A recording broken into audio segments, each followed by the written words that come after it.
Cifras alarmantes. Datos oficiales confirman que al menos 30 mujeres murieron en lo que va del año 2014 a consecuencia de la violencia intrafamiliar. Las autoridades consideran que los meses de diciembre y enero son los más peligrosos. Según Ana Maya Bayardi, ministra de la Mujer, quien en el programa De Primera Mano habló acerca de los datos estadísticos que maneja la institución, y según la misma, la lista asciende a 30 las mujeres asesinadas en lo que va del año 2014. Lo que sí podemos decir de que hay más conciencia y hay más denuncias.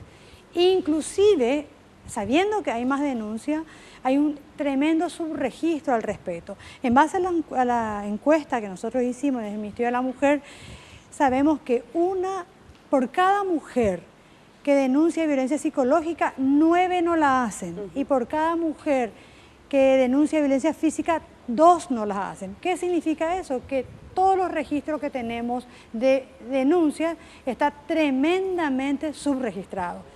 A esto se suma el crimen que se produjo el sábado pasado en un departamento donde vivían la pareja paraguaya, víctima y victimario, en la ciudad de Barcelona, España, donde agentes policiales recibieron una llamada de pedido de auxilio y tras llegar al sitio se encontraron con la mujer gravemente herida.